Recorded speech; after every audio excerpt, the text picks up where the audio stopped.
Hey, everybody. Welcome to our very first virtual Fly Tying 101. I'm Tom Rosenbauer. I'm going to be your guide for the next hour or so, maybe a little longer. And we also have Will Oliver here from Orvis Avon. Will and I have done live things before. And while I'm tying, Will is going to answer your questions, read them out to me, or answer them in the chat. Um, it seems like there's been a few problems with people getting in chat. And if you do have a problem getting into the chat, then just click the link to watch it on YouTube. That'll take you right into a private link on YouTube. This isn't being broadcast to the public, only to you very special people who signed up to learn how to tie a woolly bugger. So I hope we have a lot of novices here, because I hope we have some people that have never tied a fly before, because the woolly bugger is a great first fly to tie. It's not, I wouldn't say it's the very easiest fly to tie in your arsenal. However, it's quite easy, and the cool thing about woolly bugger is it will catch anything. So don't ask us whether you can use a woolly bugger for largemouth bass or smallmouth bass or crappie or white bass or tarpon or bonefish. It will catch all of those fish. And just a couple ground rules for tonight. We're going to try to answer your questions as best we can.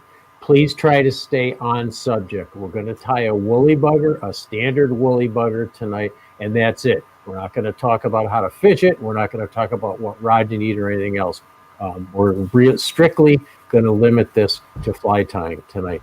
And we also have some people in the background watching the chat so that we can try to answer your questions and put some links in there. And if you misbehave and say something inappropriate, you'll be blocked. So you've been warned. You can tease me if you want, or you can tease Will, but that's fine. But if you say anything really inappropriate, you're out of here. So just be forewarned.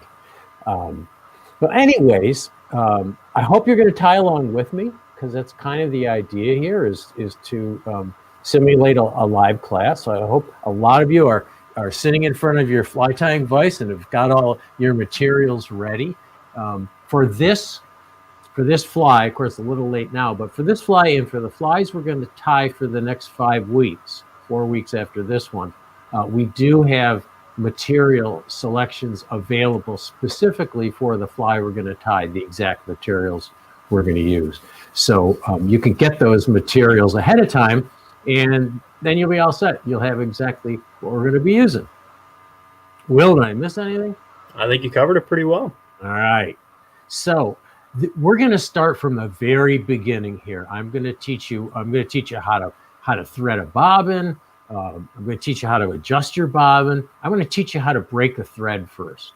That's one of the first things I teach someone, is how to break your thread, because then you know how much tension you can put on that particular thread. So let's start off with the bobbin. I hope you all have a bobbin, and most of them look like this. They're fairly simple. They have 2 legs, and they have little plastic or metal things on the end. I don't know what they're called. And then they have a tube that goes up through here. And this is how you control your thread. You can tie without a bobbin. You can have just a long piece of thread and keep winding it, but it's really difficult. It's not that much fun. And a bobbin makes things so much more efficient. And these bobbins are all adjustable. What you want is you want to put the thread, before you even thread it, put the thread inside the bobbin in those legs and pull on the thread. You want kind of a moderate tension on those legs. Just kind of, it's hard to tell you exactly how from here, but just moderate tension. You don't want it too loose and you don't want it too tight. If you feel that it's a little too tight, all you do is take those legs and carefully bend them out a little bit like that, and then that'll loosen it up. And if you feel that the bobbin is too loose, then you put the legs together like this, push them against each other, and that will make it tighter. So very easy to adjust. That wire there is fairly flexible. So the first thing we're going to do is we're going to thread this bobbin. I hope you all have a bobbin threader. It makes things a lot easier. If you don't have a bobbin threader, you can thread the bobbin. It's a little bit more difficult. You can also go to the drugstore and get a floss threader, which works fairly well as a bobbin threader. But what you want to do is pull a little thread off your spool, maybe 5 or 6 inches or so. Put the legs of your bobbin into the spool, like so. And then, very important, take a sharp pair of scissors and cut the end of that thread, because the thread's often frayed, and it's really difficult to thread it when it's frayed. So just cut it, and then sometimes even wet it,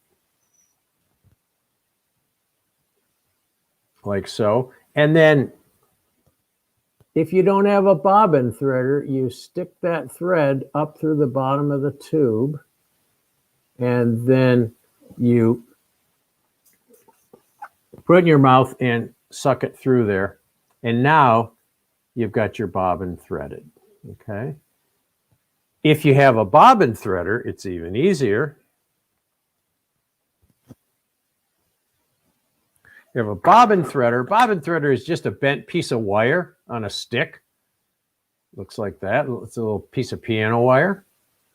And you just push that down through the top of the tube, like so.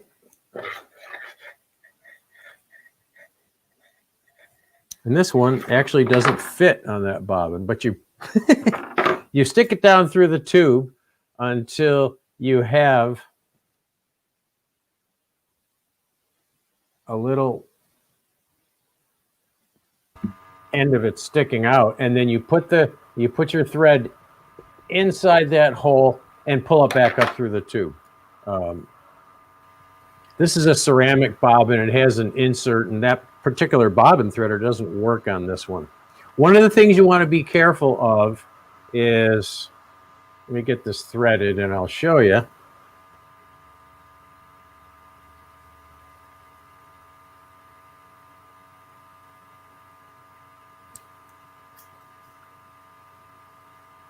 Be careful that doesn't happen to you. I don't know if you can see it there, but the thread is wound around one of those legs, and that's going to put too much tension on there. So pull a little bit more thread out, take the bobbin out of the spool, and just get it off that leg so it's going straight through the tube. And I did it again. Hey, Tom, while you're, sorry to interrupt you there. While you're sorting it out, I saw a question really quick about the tools that we're going to need while we're tying this fly and maybe a couple flies in the future. So I think it's a good opportunity just to mention really quick that if you are new to fly tying, or maybe you've been fly tying, but you don't think you have the right tools, there are a couple different ways you can figure out what you're going to need for our upcoming classes. So the first would be to stop into your local Orvis shop if you have one locally. We've made up an awesome list of all of the materials, but also the tools that you're going to need to tie the flies for the remainder of our fly tying lessons coming up in January and February. But you can also call the Orvis hotline. And if you look in the chat, there has been a number posted, and you can go ahead and call that number. Yep, Tori just posted it right there. Perfect. And they can help you out. So sorry to interrupt you there, Tom, but it was a good question. Wanted to make sure we covered it. Okay. Thank you, Will. Thank you, Will. Got it. One of the things I want to talk about before we start this is colors. You may not have. I'm tying this woolly bugger in all black. That's one of the most common colors. But you could tie this fly in literally any color you want. White, black, brown, tan is really good. Orange, pink, whatever color you want. I think that they're most effective if you keep the marabou tail and the body the same color, and then you can vary the hackle. But you can literally tie this in any color that you want. It doesn't really matter. Black is one of the most popular colors, and that's what we're going to tie tonight. So let's go over to the vices and tie. And first, we're going to break some thread.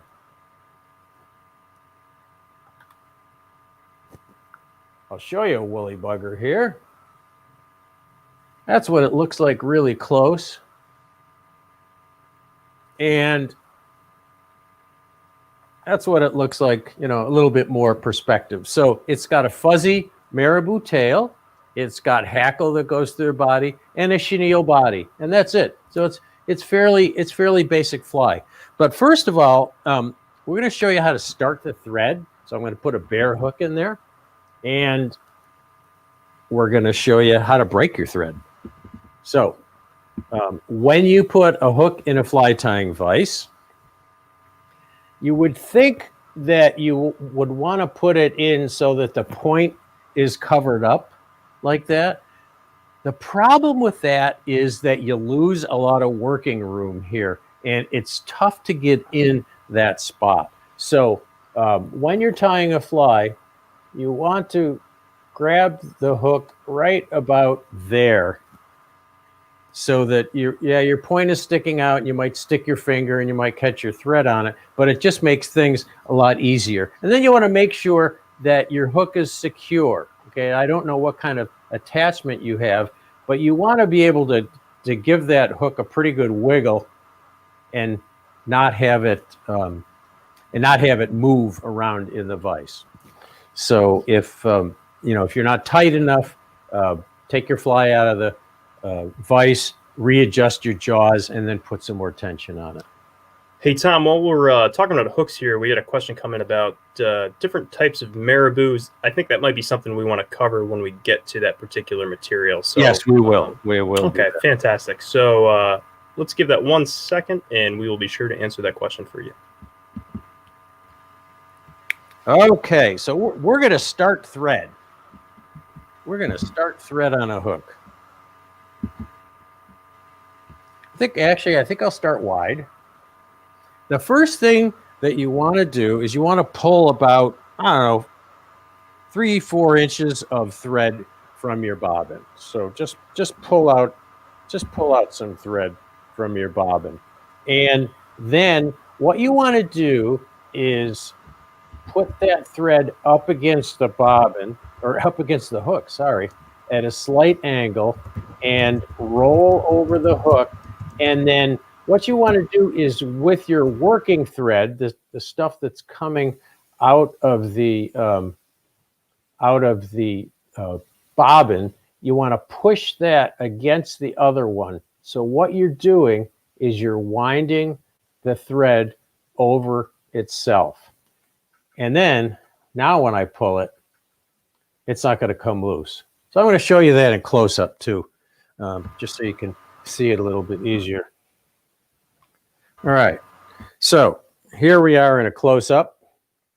I'm going to start the thread here, and I'm going to wind over it, and then I'm going to push that tag end against the other one and just wind over the thread. And you really want to push them together.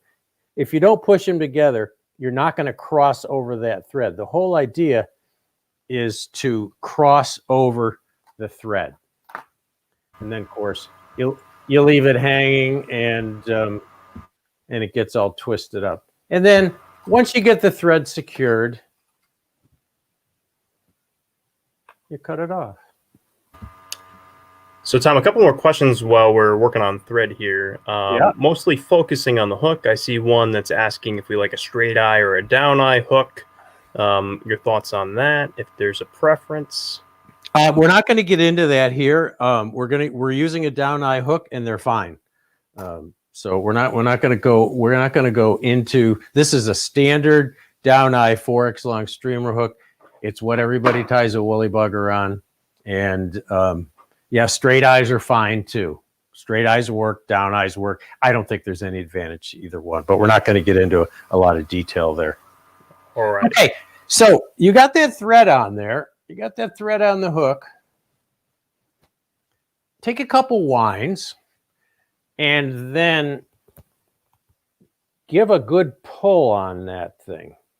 Now, one of the things I didn't mention, and I really should have, is that when you want to put tension on that thread, what you want to do is put your thumb on the thread so that it doesn't spin out. When you're normally winding, you just let the thread unwind from the spool. But when you want to put some pressure on there, some tension on there, you put your thumb on top of the thread, and then you can pull as hard as you want. So what I'm going to do is I'm going to brace this hook here. I'm going to hold onto the thread with my hand, and I'm going to pull on that until I break the thread. Ooh, there. Okay, so now I know how much pressure I can put on that thread. And it's really helpful because you're going to be using different sizes of threads. And you want to make sure that you know how much tension you can put on your thread. It's like when you're playing a fish. You want to know how hard you can pull on that tippet. And so the same thing goes with thread. Okay. So we're going to put some weight on this fly. You don't have to, and you can skip this step if you want. But most people like a little weight on their woolly buggers. And there's a number of ways to get weight on a fly.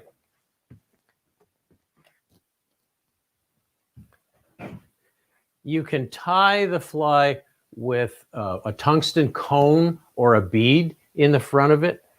We're not going to do that here. We're just going to put some weight on the hook, some non-toxic wire. So what I'm going to do is I'm going to take this 20 thousandths diameter non-toxic wire. And even before I start my thread, I'm going to start back about 3/4 of the way. And I'm going to just start winding that in nice, even spaced turns. So, Tom, while we're just putting that wire on the thread there, I'm seeing a couple questions. Some people were practicing putting the thread on the hook there. If you've gone ahead and done that, you can undo those wraps. And if you have wire at home, you can go ahead and follow along with Tom. And we had another question here about how we hold the bobbin, and I think we can cover that here once Tom gets the wire on the hook here. Maybe we can go to a larger screen view, and you can see how Tom's holding the bobbin in his hand. Yeah, good idea. Good idea. Okay, so once you've got maybe, I don't know, 20 turns on there, until you got about half of that hook shank. The hook shank is the distance from the eye to the bend. Okay, that's the hook shank. And we use these measurements a lot for proportions. So that's the shank from the eye to the bend. The gap of the hook is the distance between the point and the shank. This is the curve of the hook, the bend of the hook, and then that's the eye. So what you want to do with this wire is just break it. Just break it here, pull on it, and pull on it. Now, it won't always come off neatly like that. So if it didn't break, here, let me put a piece on that.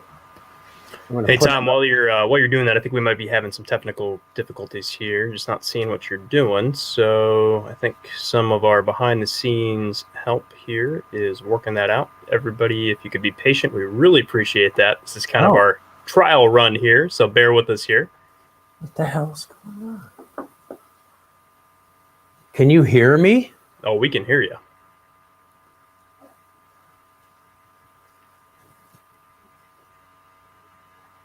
I know it was wrong. I got it. All right, here we go. Should be. I'm on the edge of my seat.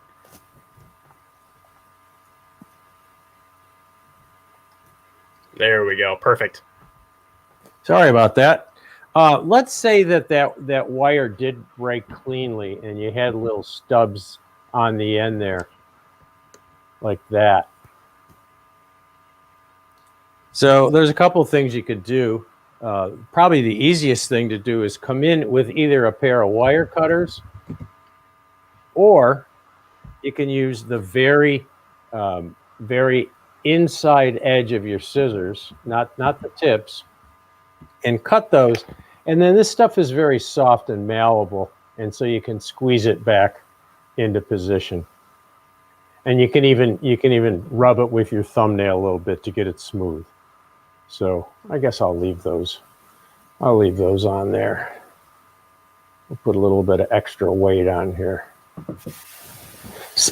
And then the next thing you want to do is you want to take your thumbnails and squeeze all those turns together. And you want to be about maybe a quarter of a hook shank back from the eye. You don't want that wire right up against the eye. And you don't want it to go all the way back to the bend. You want it about 3/4 of the way back. So kind of the middle part of the shank is where you want to put that wire. Tom, really quick, I'm getting a couple questions coming through about the wire. It wasn't something that we necessarily included on the needed materials list. So yep. And maybe you and I can have a quick conversation about the use of wire.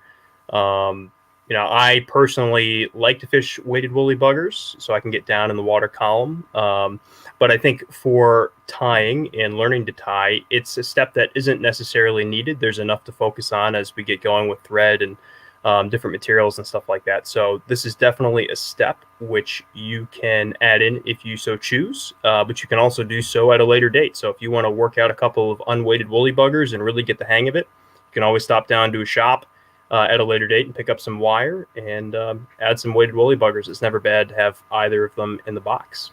Are most people tying unweighted tonight? It seems that way. I thought we were tying weighted. Well, tell you what, I'm going to get rid of this stuff then.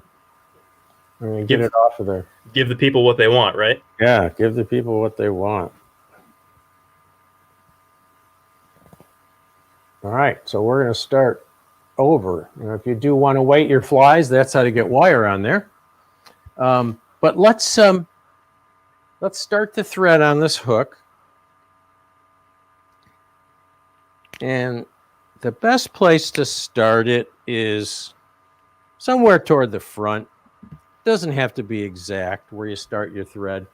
You don't want to start it right up against the eye. You want to start it maybe about here. And again, to start that thread, you just push this one against this one. So this one goes back, this one goes over it, and you're just all you're trying to do is wrap over that thread. And then you take your scissors and you cut the tag end. Okay. So let's go to a wider view. In fact, I'll make it real wide and we'll talk about that. Tension on the bobbin.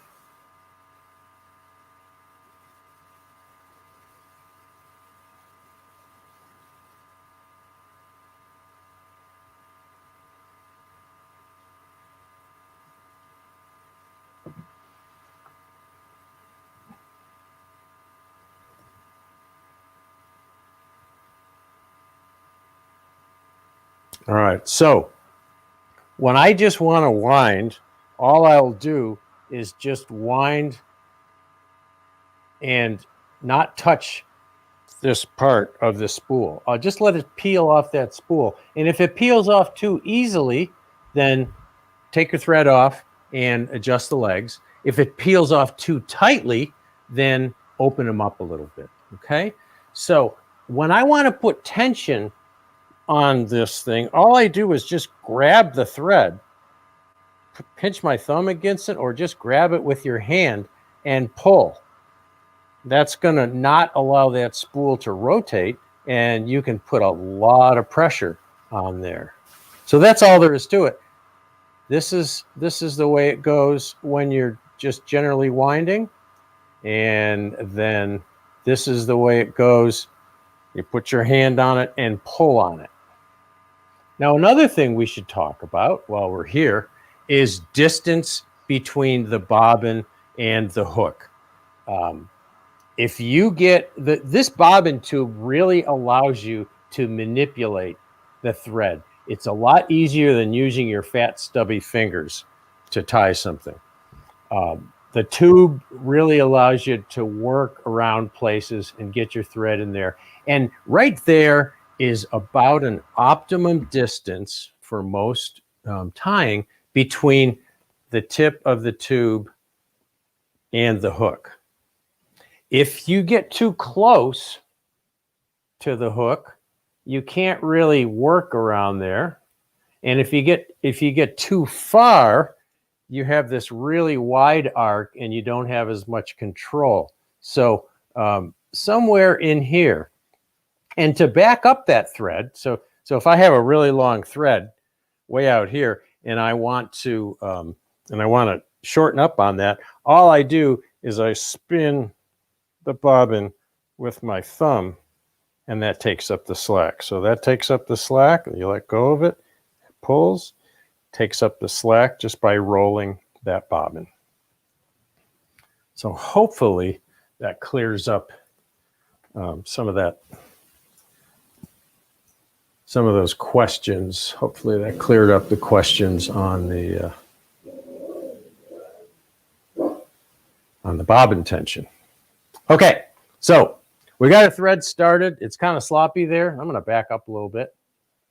And then you just want to work back to the bend, and you just kind of take your thread, and you don't have to be super neat. You don't have to cover the whole shank.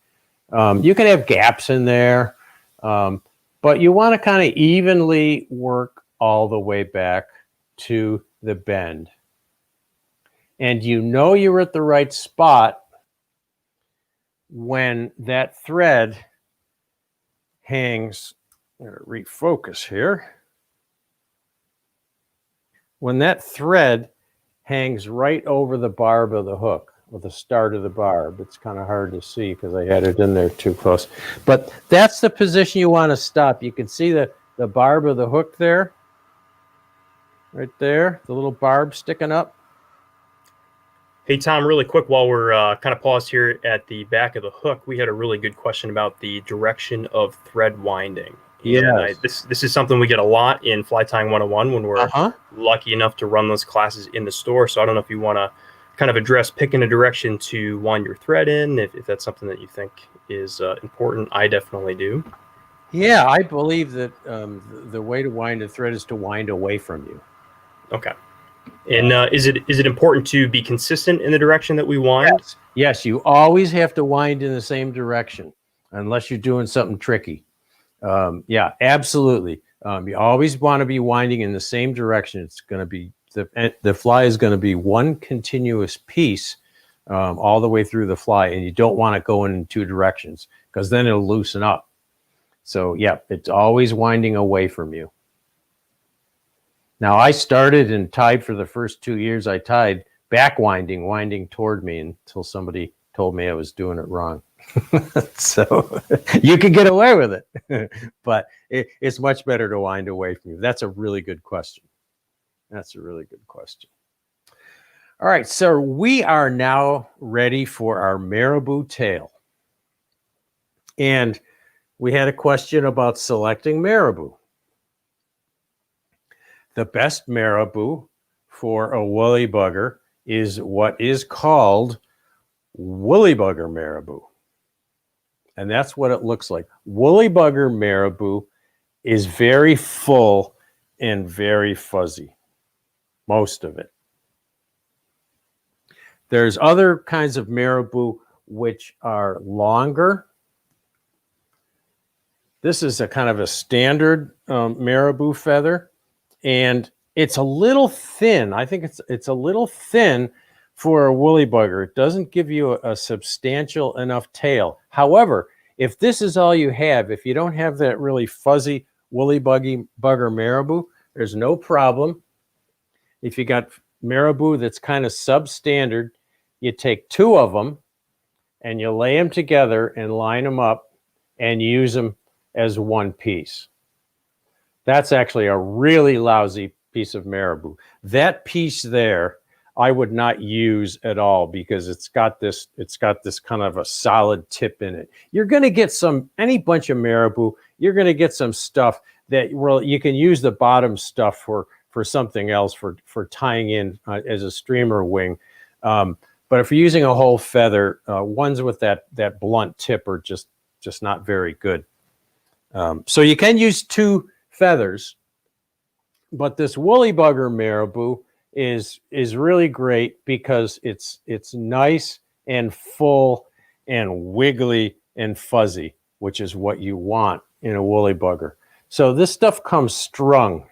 It's strung with a thread so that it's easier to handle and put back in the bag and so on.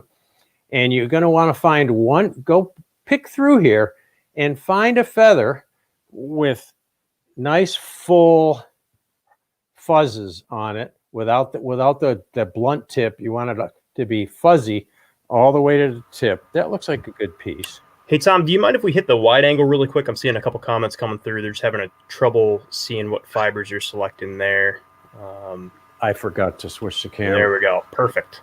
Okay, so let's start that again. So this is a strung piece of woolly bugger marabou.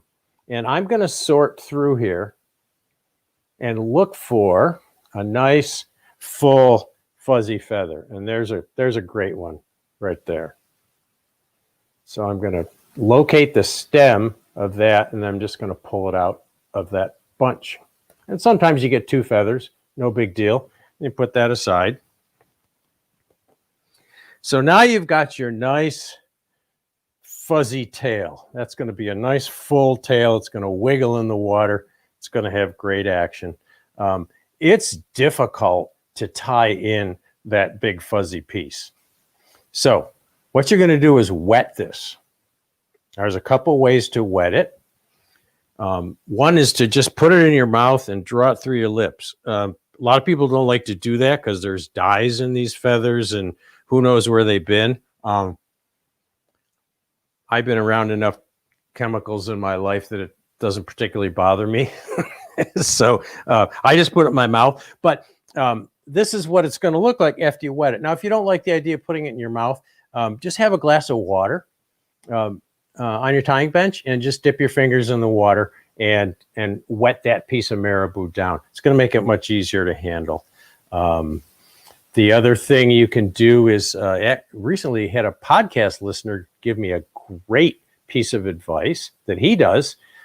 He keeps a sponge in a glass at his fly tying bench, and he just wets his fingers. It draws the marabou through the sponge and wets it. So whatever way you want to do it, it's going to be much easier to wet it. So you got that thing wetted, and you're going to want this tail to be about the same length as the shank. Well, how do you do that? You could just estimate it and put it there, or you can actually measure it. So this is how we measure a lot of materials. I'm going to put that feather along the shank, and that's about a shank length there. If you want to make it a little longer, you want to make it a little shorter, that's fine, but most people like their woolly bugger tails about the length of the shank. And then what you're going to do is transfer that to your other fingers. And now you know exactly where you need to tie that in to get a nice woolly bugger tail that's as long as the shank. So, Tom, I'm seeing a couple questions about different types of marabou really quick. And I think it's enough to say that for the marabou that we're using today, we're just using standard woolly bugger marabou. They're barred marabous. Marabou's a fancy chicken feather. There are a lot of different types out there. In the same way that different fly rods do different things, different marabous play different roles when we're tying different flies. But I don't know that we need to get any more advanced necessarily than we are right now. So we're using a standard woolly bugger marabou. And if you have any questions about what other materials or what other feathers do in different fly patterns, definitely stop into a local Orvis shop or hop online and check out the Learning Center, and a lot of your questions will be answered. Barred marabou will be just fine. If you have it, use it. A lot of patterns call for it, and it's pretty cool. you can actually make your own barred marabou by hitting it with a waterproof marker afterwards. But yeah, barred marabou is fine. Marabou actually comes from the armpit of a turkey, believe it or not. Domestic turkeys that we eat for Thanksgiving. It's the fluffy feathers under the wing of a turkey. So that's where marabou comes from. So we've got that measurement. Now, what I'm going to do is I'm going to bring my scissors in here, and I'm going to cut that marabou right about maybe a couple eye lengths back, right about here where my thread ended. I'm going to just cut that marabou off right now, like so. Because I want to bind that marabou to most of the hook shank. It's going to be more secure.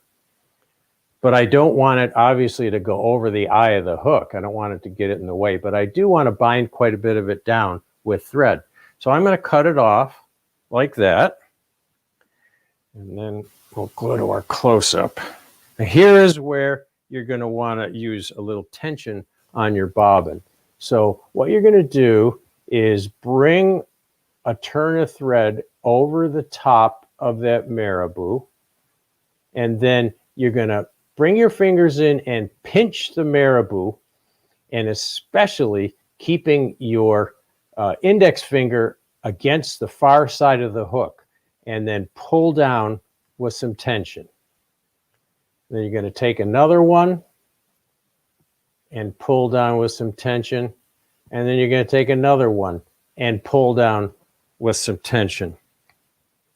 And then you want to make sure that that marabou is on top of the hook and not underneath. Because if it goes underneath too much, if it rolls underneath, it's going to foul. It's going to wrap around the bend of the hook when you cast, and it's not going to fish very well. So that's called a pinch wrap. And I'm going to do it again because it's a difficult, not difficult concept, but it's a very important concept in fly tying. So I'm going to unwind here. And I'm going to do that again. So I've got my marabou where I want it. And I'm going to line it up with that place where the thread stops. And I'm going to go over the top with kind of loose. And then I'm going to pinch it and pull down tight. And then I'm going to do the same thing again. Pinch it and pull down tight, and pinch it and pull down tight. And now I've got my nice full, and this will fluff out once that dries out. This will fluff out really nicely to make a good wiggly woolly bugger tail. All right. Hope you're with me. Let's go to the wide view. Now we're going to bind that marabou down, and I find the easiest way to do it is to kind of spiral forward at first. Just kind of spiral. Don't worry too much about being neat. And then kind of push your fingers along with it so that marabou doesn't roll too much around the hook. Okay. Now that looks terrible right now. It looks awful. We're going to fix that. We're going to fix that because we're going to go back to the bend, and we're going to wind it in nice even turns and bind all that marabou down. Again, you don't have to be terribly neat when you do this, because you're going to cover this stuff up with chenille. And chenille is very fuzzy, and it hides a lot of mistakes. It hides a lot of sloppiness. But we'll make some nice even turns back there, and you're going to bring the thread all the way back to where you started. So we've got that thread back to the initial point. Looks like I'm a little ahead of it. So, okay. So there you go. That's the woolly bugger tail. And that is never coming out. When you tie it in like that, that tail is never going to come loose. The fish are going to tear that tail up before the tail comes loose. All right, so the next thing we're going to do is we're going to choose a hackle for winding. You tie the hackle in next before you tie the body in, because the hackle's the last thing you do and it goes over the body. So saddle hackles is sometimes very difficult to get the right ones. These are saddle hackles that you do not want to use for a woolly bugger. These are too wide and they're too long. I like my woolly bugger hackles to be about 2 hook gaps. And that's more than 2 hook gaps. 1.5 to 2 hook gaps. That's too much hackle. And this hackle is so short that I'm not going to be able to cover the whole shank with that feather. So when you get a bunch of saddle hackles in a bag, you'll usually get all kinds of shapes and sizes, and you have to sort through them. And what you're looking for this woolly bugger is a long, skinny feather that has a little bit of a taper to it. That's going to be a nice woolly bugger hackle. I'll show you that as compared to the not nice. You can see the difference between these two hackles. This is not what you want to use. This is what you want to use. If this is all you got, go ahead and use it. It'll be fine. But I think that this longer, skinnier one is going to give you more feather to work with, and it's going to make a nicer looking fly. But so again, Tom, yeah, go ahead. Sorry to interrupt there. While we're on the subject of hackle, I think in the same way we kind of explained where marabou comes from, you have any information on where hackle comes from or what animal? Hackle comes from chickens. Excellent. That's where your wings come from. Chickens. Some saddle hackle, some of this saddle hackle comes from the domestic poultry industry or from Chinese poultry industry, but really high quality hackle is all grown just for fly tying. There are chickens that are raised just for fly tying, and those chicken feathers are quite expensive because they have to be grown for at least 9 months, and they have to. There's a lot of breeding involved to get just the right kind of hackle, particularly for dry flies, and we'll talk about that next week when we tie the elk-hair caddis. And even saddle hackles, it's sometimes tough to get good stuff from domestic chickens. So this feather comes from, and this is, if you're tying a lot of woolly buggers, this is a great thing. It's called a woolly bugger patch, and it's a piece of skin from a chicken neck or chicken back actually. And they have beautiful feathers for tying woolly buggers. So these woolly bugger patches are really excellent, and they're specially selected for tying woolly buggers. Yeah, those are great. I was just noticing we got a whole bunch of those in the shop in Avon, and I'm sure it's going to be the case in your local Orvis shop. So if you're going to be practicing up these woolly buggers at home, it definitely pays to have the right materials. So stop in, and if you bought that extra select saddle hackle, then those are things that you can use on future flies. But if you're going to be tying a bunch of woolly buggers, like Tom said, I would definitely check those out. All right.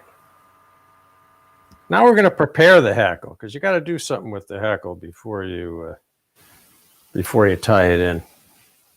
The first thing you're going to do is, you can see all this fluffy stuff at the bottom. This is called web or fuzz or whatever. And you want to come up to where that starts and just pull it down toward the base of the feather. And that will zip right off there. It sounds like a little zipper coming off. And then you turn it over and you do the same thing on the other side. You don't have to do this, but it just makes the feather easier to work with, not having all that fuzz, because you're not going to do anything with all that fuzz. So now you're left with a nice feather and a nice clean stem. The next thing you're going to do is you're going to switch hands, usually, and you're going to grab the very tip of that feather. The very tip. The tip is the top point, the skinny point. And you're going to just gently stroke some of these fibers back. so that these kind of stand out to the side. And and then you want to stroke them back and then keep pinching them so that you're left with that little hackle tip without any hackles sticking out like that. So I'll do that again. I want to just grab it and stroke those back as far as you can and just hold on to them. If one or two are sticking out, it's no big deal. Tom, seeing a question here while we're on hackle about wetting this feather, if that's necessary or not. In my experience, I personally don't, but we'd welcome your take on that. I sometimes wet, sometimes when my saddle hackles are when I'm winding them, sometimes if they're misbehaving, I'll wet them. Yeah, sometimes. Okay, excellent. Okay, so now we're going to take that little tip that we made, and I'm still holding on to that, and we're going to tie that in that same place, the same place we tied the marabou in, either on top of the hook shank or on the near side. I don't think it matters. And you're going to take some very tight turns on that. You're going to really bear down on that because you don't want that hackle feather to slip out. When you're winding this hackle, you want to make sure that it's not going to go anywhere.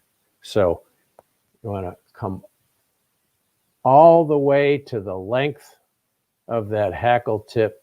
Just bear down on it and attach it to there. And then, you know what? I would test it. I would give it a couple of little tweaks. And don't pull too hard because you might break it. But give it a couple tweaks and make sure that it's not going to pull out. Fly tying is all about thread tension, and you will develop a feel for thread tension. It's not going to come right away. So just practice and play around with your thread tension. Okay, so. Hey, Tom, before we advance the feather, a couple questions just following up on the hackle here. The first would be, how long do we leave the hackle feather? Do we trim it? Do we leave it the length that it came out of the package? We leave it the length we came out of the package. All we do is strip off the fuzz at the bottom. Okay, fantastic. Yeah. And then the next question would be, if the feather has a natural bend to it, is there an orientation which you like to tie it in, or do you not really pay attention to that kind of stuff? If I can, I like to wind it with the shiny side forward. There's usually a shiny side and a dull side. And it's best, if you can do it, to have the shiny side facing up like this when you tie it in. But saddle hackles have such a thin stem, they tend to twist around, and it's not always easy to orient them properly. The reason I tie this hackle in by the tip is that it almost invariably folds in the right way you want it to when you wind it. You want these fibers to kind of be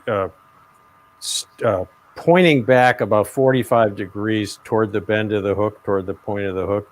And tying in hackle by the tip like this is a little bit harder to do, but it makes things happen better for you once you start winding it. So some people will strip one side of the hackle all the way down, but that's something we're not going to get into here. And I don't think it gives you enough hackle when you want a nice full woolly bugger. So we're not going to do that here. Okay.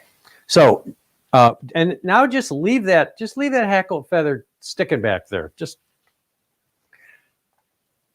leave it sticking over the back. Now we're going to take some chenille, and this is called woolly bugger chenille. Chenille is just a cotton material with a thread core. Woolly bugger chenille has these little sparkles in it that kind of give your fly a little extra sparkle. But you could use regular chenille on this fly. You could use yarn. You could use dryer lint. I actually have when I was a kid, I had a fishing buddy who was much older than I was. He was a school teacher, and he had this secret fly that he wouldn't tell anybody about, and he was just wailing on the trout. It was a nymph, and I eventually found out, eventually told me that the body on this nymph he was using dryer lint. He was just going into the dryer and picking the lint out, and it was this perfect kind of grayish green color. And he was tying flies with it. So, you can tie flies with anything, tying with dog hair, cat hair, whatever. But you could make this body out of anything you wanted. I'm going to use chenille. Woolly buggers call for chenille. You could use peacock herl. You could use wool. You use all different kinds of things. Doesn't really matter that much. But we're going to use chenille, and we're going to use a woolly bugger chenille. So when you get a piece of chenille, there are thread cores down the middle of that. And it makes it easy to tie this in if you take your thumbnails and just bear down on the end of that chenille and pull. And now you'll see, I'll give you a close-up view. Now you'll see it. I've exposed those little thread cores, which makes it really easy to tie that chenille in there. Hey, Tom, while we're tying the chenille, and a quick question really quick about how we keep the thread tight while it's hanging, if the bobbin will do that on its own, or if we need to continue to put pressure on there. No, you don't need to continue to put pressure. That's the beauty of a bobbin. You can just let go. Yeah, that's the big beauty of a bobbin, is that I can walk away for 2 hours and come back and finish that fly, and that bobbin's going to keep enough tension on the thread. So yeah, good question. Excellent. Good question. But yeah, that's why we use a bobbin, so that we can use our both hands to do other things. All right, so back to the close-up. I'm gonna come back. I'm gonna come all the way back again to that same spot. You notice that we tied in all three materials at exactly the same spot, or pretty close anyways, right at that bend. They all go in there. And then, then I'm going to take those little thread cores that I expose, and I'm just going to lay them right up against that marabou tail and just come over the top, and then again, kind of loose and then pull down hard. Kind of loose, pull down hard. Kind of loose, pull down hard. Kind of loose, pull down hard. And you don't have to wind. These thread cores don't need much tying in, so you don't need to tie them in all the way down the length of the shank like you did the other materials. Just 4 or 5 turns will make that chenille very secure. So Tom, while we're tying in the chenille, I'm getting a couple questions here about the length of that material. Do we trim it before we tie it in? Any input on that? Yeah. This fly is going to use about 2 inches of chenille, and I actually measured it. Size 8 woolly bugger will take 2 inches of chenille, but you don't want to just tie in 2 inches, okay? Because you want to have some room to work with. I usually cut about 6 inches, and that'll give me, almost 3 flies. Maybe not quite, so I might go 7 inches. I don't really measure it, I just eyeball it. But you want to have a longer piece so that you have room to work with a chenille. You don't want to get to the front of the fly and be running out of something to grab. So I just cut, I cut about 6 inches usually. Great. And I'll get a couple flies out of that. Yeah, good question. Good question. All right. Now I'm going to take my thread and go back to the front. And I'm just going to kind of spiral it. You don't have to go in even turns or anything. Just kind of if you want to go in even turns, that's fine. And I'm going to come up to, I'm going to keep winding, and I'm going to stop about an eye length back from the eye. So maybe a little bit more than an eye length back from the eye. I'll get you on close up here so you can see that. So that's about where you want to stop your thread. Novice fly tyers, when all of us first started, we would always come right up to the eye, and then we would tie everything right into the eye. And you know what happens when you tie it right into the eye. You fill it up with material, and then you get on the river, and you can't thread your fly because it's full of junk, full of material. So don't come all the way to the eye. Give yourself, particularly when you're starting out, give yourself some nice working room there, because you got to tie a couple things in there. Anyway, all right. Question, Will? Yeah, I'm seeing a good one about what materials we should cut with our scissors. And this might be a good tie back. You know, we talked about lead-free wire and adding weight to a woolly bugger a little bit earlier, which isn't something necessarily that you need to do for this. But when you're tying in different materials or maybe trimming them while you're tying flies, do you have different scissors that you use? Is there something that you're conscious about before you snip a material in particular? Most materials that I'm going to use, I'll just use my scissors. I probably have 20 pairs of scissors, and I would urge people who are serious about fly tying to have at least, the scissors are your most important tool as far as I'm concerned. Good scissors. And you want to have a really fine pair of scissors with fine points. You want to have a medium pair for most of the work, and then you want to have kind of a heavy pair for cutting heavier hairs and things like that. And the other thing is, if you're cutting metal, it's a good idea to have just a pair of cheap wire cutters. I use this to cut my lead wire, copper wire, anything that might dull my scissors. I'll just have these cheap little wire cutters.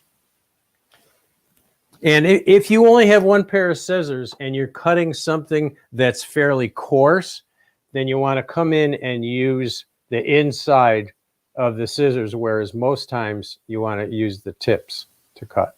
But you want to save those delicate tips. They will dull eventually. So you want to cut the heavy stuff with the inside and cut the fine stuff with the tips. Awesome.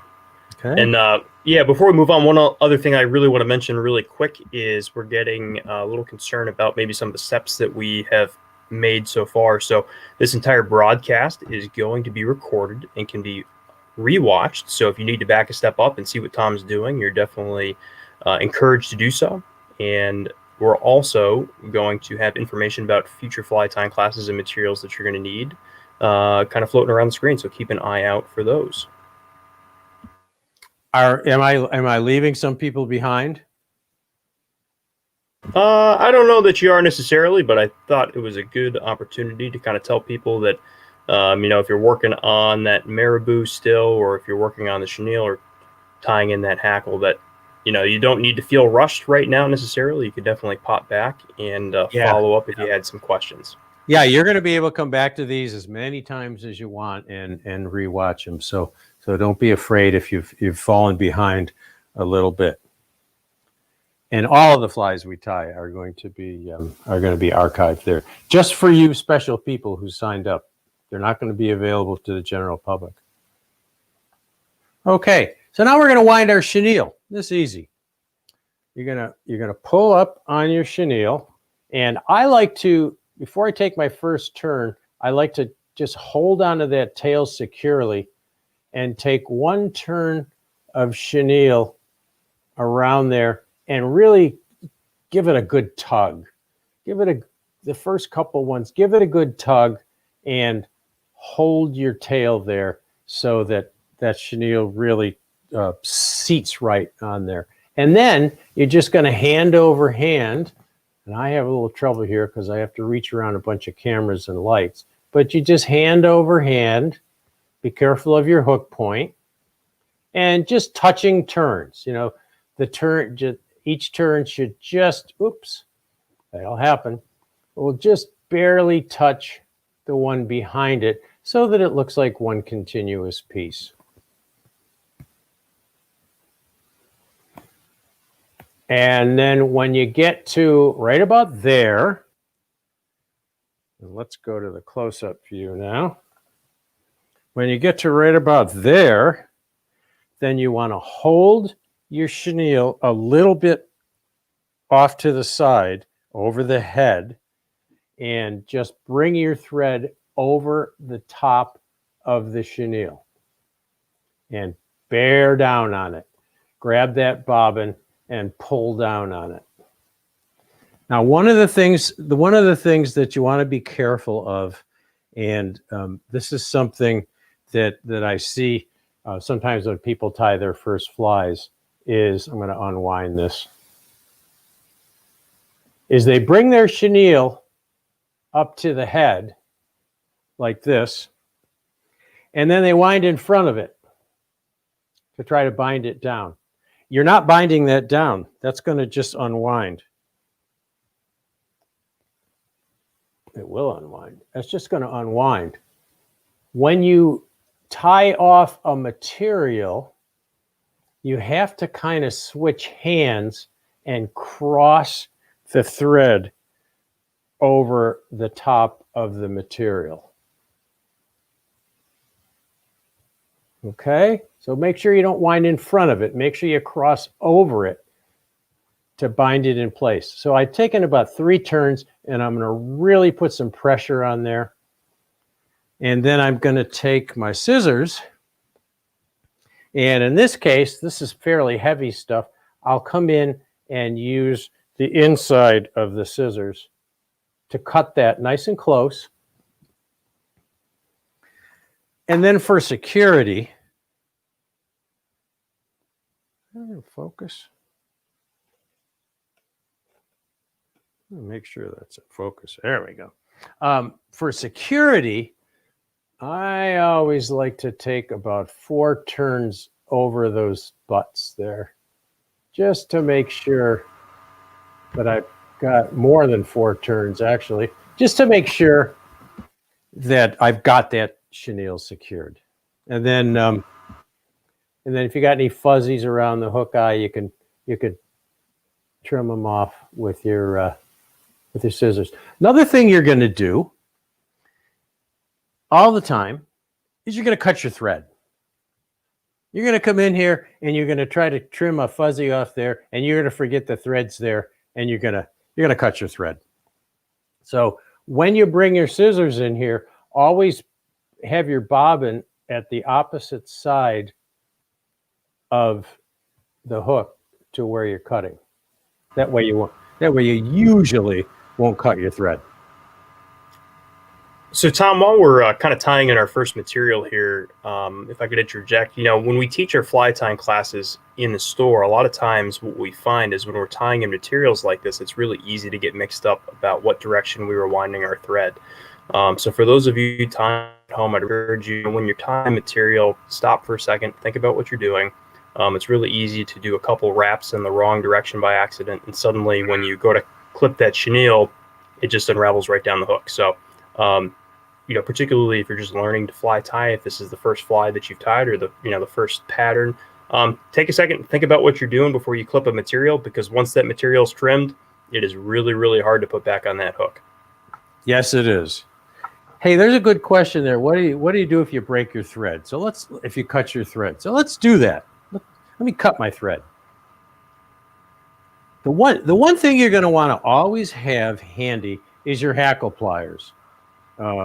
These are a basic fly tying tool, and you use these to wind hackles, although I probably won't use them for that saddle hackle. I prefer to wind saddles with my fingers.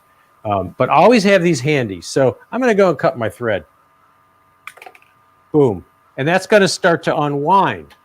That thread is going to start to unwind. It'll kind of usually gradually kind of unwind. So what you want to do is bring your hackle pliers in and just hang them there. Now you've got some tension on that thread, so it's not going to unwind. And then you just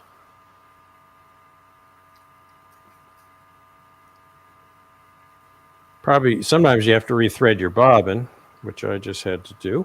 And then what you do is you just come in and start your thread again right over the top. So I'm going to just like I was finishing the fly, I'm going to just start my thread again. And now I've got 2 pieces to cut off. Boom. Now I'm back in business. So have those hackle pliers handy, or a little, a little clamp or something to grab that thread. And you can usually salvage things and usually resurrect your fly. All right, here comes the hard part, guys. We're going to wind the hackle through that body so that it's going to look fuzzy like this. This is the magic part. This is the magic. So you're going to take this hackle, and I'm going to widen out a little bit here. So Tom, we had a question about if we cut our thread by accident, could we use glue to fix it, or do you think it's more effective just to go ahead and no, don't use. Well, you could put a drop of super glue there. Yeah, you could put a drop of super glue. I'm not a big fan of super glue in fly tying. I would agree with you. You could use super glue. Yep. Okay, so we're gonna hold this hackle straight up, and you can either hold it in hackle pliers, or you can hold it in just your fingers. And these saddle hackles are so long, I find it a little difficult to hold them with hackle pliers. I find it easier to wind it with my hands, but you can use hackle pliers if you want. We're going to go more into hackle pliers next week when we tie a dry fly. So I'm just going to wind this by hand, just make it easy. And I like to kind of try to stroke these fibers back. And you just kind of come up the stem and stroke them back so that they're all kind of coming off one side of the stem. And then you just wind this. And in this case, you're going to spiral this forward. You don't want to try to cover the whole shank. So this is like a barber pole. And I also like to kind of pull the hackle back when I wind it, because I want them to slant back just a little bit. So I'm just going to kind of stroke these back, and you're going to spiral that through there.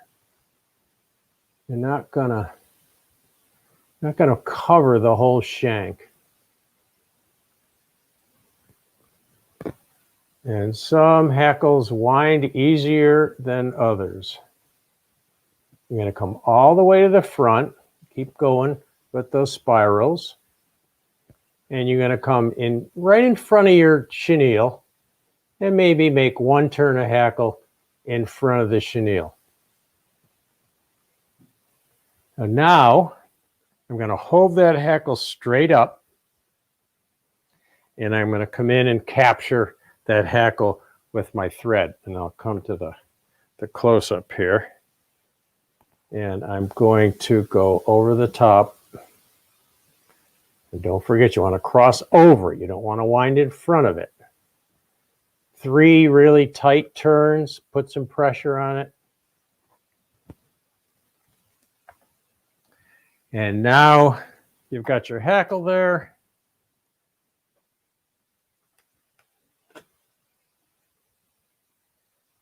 And you just come in and very carefully snip using the tips of your scissors.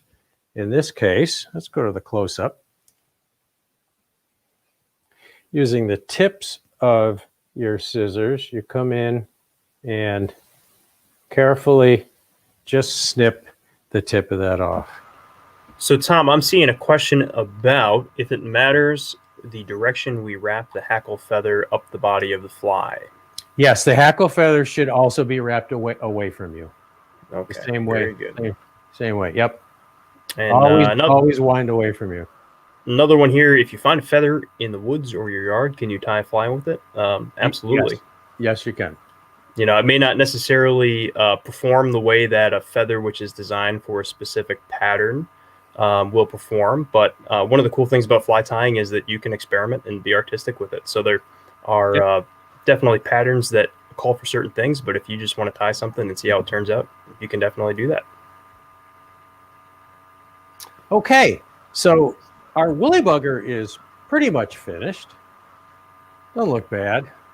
The one thing we want to do is we want to form a head. We want to cover up those hackles a little bit better. So what I'm going to do is take my fingers and just sweep this hackle back. Make a cone with your fingers and sweep the hackle back so that it's out of the way. So you can see I've now got those hackles out of the way. Now I can make some nice, really tight turns on here to cover up any of that sloppy stuff and really secure. So I'm again putting pressure on with the bobbin. And there is your woolly bugger, sorta. But we got one more thing to do.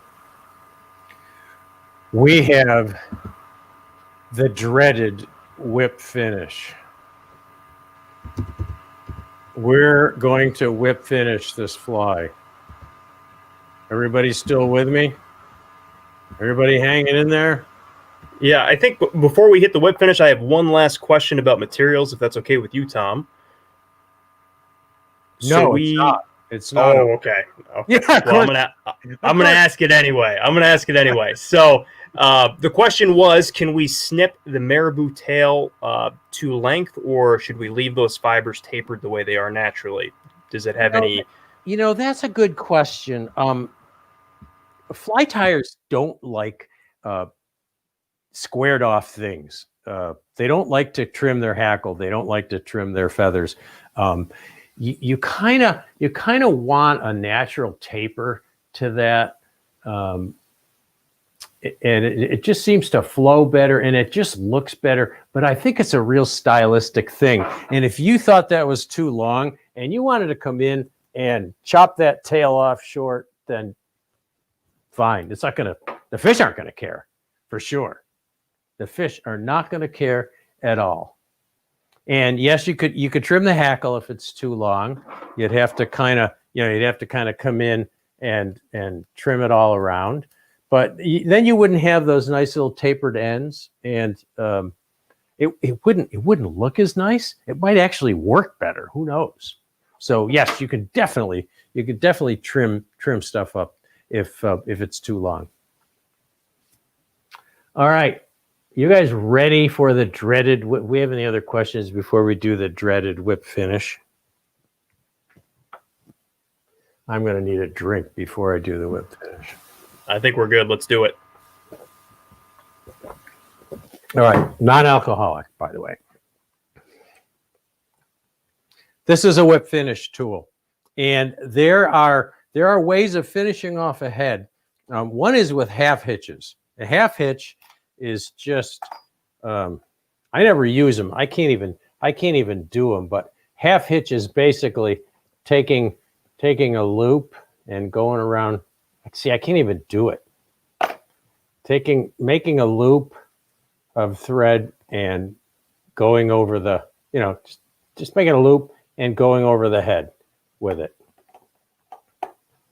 You could do 3 half hitches. That's the easy way. It's also nowhere near as secure as a whip finish, and it's not as much fun. So, and it's not as much of a challenge. So we're gonna whip finish. So here's your whip finish tool, and it spins. It's got a handle, and it spins. You're gonna want to start by placing your forefinger against that spinning device so that it does not spin. So you're going to hold it in your hand so that it doesn't spin. So it's nice and secure like this. Okay, that's the first thing you're going to do. So if this thing spins, you got to grab it some other way and just brace your index finger against there tightly so that doesn't spin. That's number 1. Number 2 is you're going to grab the thread with the upper hook, like so. You're going to go into the thread. So if the thread's on the far side of that upper hook. like that. And then you're going to bring this part of the thread into that recess in the bottom of the tool. Now you can do it another way. This is actually the way I do it. Is I start here. I put the thread in here, and then I come up and hook it into there, like so. So you've now got the whip finish tool hooked there, hooked here. You're going to draw it up a little bit. You're going to let a little thread out of your bobbin, and then you're going to let go. And that thing's going to spin. And then when you bring your bobbin over this way, see that triangle you get? Triangle of thread? You're going to manipulate this thing. You're going to kind of roll it and manipulate it until that triangle of thread comes up against the eye of the fly. And then you're just going to rotate the tool around the hook 4 or 5 times. And then you're going to push down, let that big hook, the bottom thing, slip out of the thread. And then you're going to screw up your whip finish like I just did. And that happens. Up there, hook it into there, then bring your thread up, bring your bobbin up. And now, once you've got that in line, let go and let that thing rotate until you get that triangle. And bring the triangle into the head of the fly. Bring it right to the head. Wind either forward or back 4 or 5 times. And make sure you have enough of a triangle. Mine was a little bit too small there. And then you're just going to push down and let that bigger loop let go of the thread. Now, I've just got it in this hook, and all I have to do is pull on my bobbin and bring that knot tight, and then just slip it out, and then give it a couple tugs. So, Tom, if I could jump in really quick while everybody's trying to whip finish at home or having success, whip finishing, I think, is probably the most challenging thing that we've done today. And there's a there's a great link, which you're going to see on your screen here, which you can follow. So if you need to go step by step, frame by frame, and look at that triangle that Tom's talking about, you can go ahead and practice that at home. When I was learning to tie flies, I found that the easiest way to learn how to whip finish was to put a bare hook in the vise and just whip finish and whip finish and whip finish. Yep. Because it can be really frustrating to tie a really great looking woolly bugger or dry fly or whatever it is that you're choosing to tie, and then watch the whole thing unravel because you're still working on your whip finish. So sometimes you got to start at the end and kind of work on that finishing step. And once you have that skill set down, then you can go ahead and attempt to tie another fly. So definitely check out that link if you're having trouble. And if you're tying at home right now, maybe throw a couple half hitches on there like Tom was saying, and you can come revisit this when you're tying more flies later this week. Or hit it with a drop of super glue. Absolutely. And call it good. Okay, I'm gonna do another whip finish here because I know it's one of the most difficult things. And also for those of you who are book learners, there is this book called The Orvis Fly Tying Guide, which goes into great detail on the whip finish. Absolutely. Video. All right. And everything else you could ever want to know about fly tying, right, Tom? Yeah, there's a lot of materials in there too. Yeah. Okay, so let's do that once more. I'm going to catch this one and catch that one. So this one is underneath.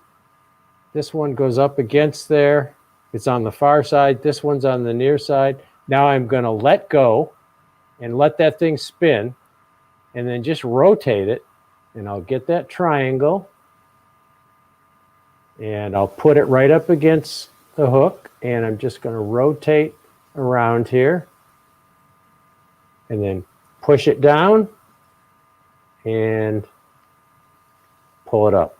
And I'll actually, why don't we do that with a close-up so people can see exactly how that looks right up against the fly. So you're not going to see the whip finish tool here, but there's the thread. You can see the standing part of the thread there.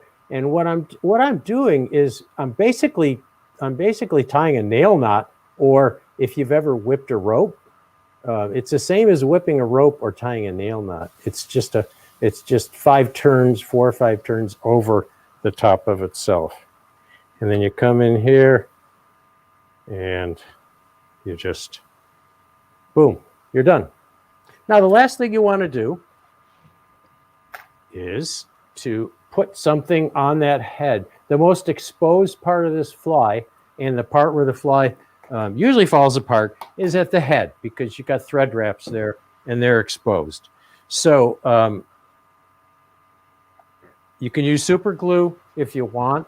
I really like plain old head cement. People use clear nail polish, Sally Hansen's or something like that. Clear nail polish is actually made for nails, and fly tying head cement is actually a lacquer based on what they use for clear coat on automobiles. And so if I'm going to choose something to put on my fly that's going to be in the water all day and banged around on the rocks, I would rather have a formulation that was made for the outside of an automobile than somebody's nails. So they look the same, and clear nail polish works fine, but good old head cement. And you're just gonna take a drop of that on the end of a dubbing needle or a toothpick and just carefully coat that whole head. And you can let it seep in a little bit to the body too. I like it to seep into those materials right at the head of the fly. I might even put another drop on there. And just get it all the way around. Bring your dubbing needle, your bodkin, your dubbing needle, or a toothpick, or whatever you got that's long and sharp. And I had to get that on the close-up. I'm gonna put another one on there so you can see. So Tom, while we're finishing up with our head cement there, I'm seeing a lot of questions about materials and wrapping and stuff like that, maybe a couple troubleshooting issues. And I think it's a really great opportunity now to mention that if you're lucky enough to live in close proximity to an Orvis store, you can always stop in there and see one of our fishing associates or a fishing manager. And, they can work with you on that whip finish or any issues that you might be having. So you're going to see a link in the comments there, which will locate your closest Orvis store. So if you're having questions, definitely check that link out and stop in. All the associates would love to talk to you. We're super passionate about tying flies and fishing and all the stuff we've talked about tonight. So we'd love to see you come through the doors. Yeah, it's always great to get lessons like that in person. If you can have somebody standing behind you, it's so much better. But yeah, it definitely shortens that learning curve up. Yeah, it definitely does. And I hope that we answered as many of your questions as we could tonight. It's a lot more difficult doing it online like this, but it is live, so you get to see our mistakes and our screw ups, and you get to ask questions. So it's a little bit better than just watching a video on the internet. But again, you can go back and watch this video as many times as you want. You'll be so sick of hearing my voice. Absolutely. So I think it's a great time to mention too that next week Tom and Brian are going to be tying the elk hair caddis, and the materials that you'll need to tie that fly are below this video here. So definitely check those out. And if you're close to an Orvis store, stop in and pick them up so you can follow along next week. And if not, definitely check out the Orvis website where we have some pre-sorted packages of fly tying materials so you can tie them maybe next week or at a later date. And I don't know, do you have anything else to add there, Tom? Well, if you're a little more advanced, or if you want some entertainment, Monday at 3 p.m. Eastern time on the Orvis Facebook page, I have a tie-off with the great Tim Flagler, who is probably the finest, one of the finest fly tyers in the country, and also the best maker of fly tying videos. If you haven't seen Tim Flagler's videos, they're definitely worth watching. And once a month we have a contest where we tie against each other, and it's a lot of fun. We tease each other, and the listeners tease us, and we're tying a fairly difficult fly, LaFontaine's emergent caddis pupa. So there should be some laughs in that one. That's a good fly. I love that one. Yeah, it is a good fly. So anyway, we are always here, and maybe not right here live, but we're always available. Your local retail stores, our customer service line, our customer service chat, podcast questions. We're always here. We're always here if you have questions on fly tying or anything else. And there was a question there about Facebook. Yes, we're simulcasting on YouTube now as well. So yes, Dr. Drew Dutton, you can watch it on YouTube. We're live streaming to YouTube. Yeah, and I think the last thing that I would say is I would love to see some of the flies that were tied tonight. So I don't know, for those of you on Instagram, maybe hashtag a photo of your fly, Orvis Fly Fishing, so we can take a look and see what we turned out. I'm really excited to see how everybody's flies turned out. And William Walker, I do not always win the tie-up contest. Flagler has beaten me more times than I've beaten him. So you might have just watched the ones where I got lucky. And he's going to beat me Monday. I'm already giving up. I know he's going to beat me. Yeah, I guess that we've probably pestered these people for long enough. I would agree. We want to thank you all. It really means a lot to us that a lot more people than we suspected signed up for these classes. And we were a little bit nervous. We wanted to do a good job for you. We wanted to try to answer all your questions and just get you tying, because I'm telling you, there is absolutely nothing like catching a fish on a fly you tied yourself. It adds a whole other dimension to fly fishing. So thank you so much, all of you, for tuning in, and we'll see you next week. Thanks very much, everybody.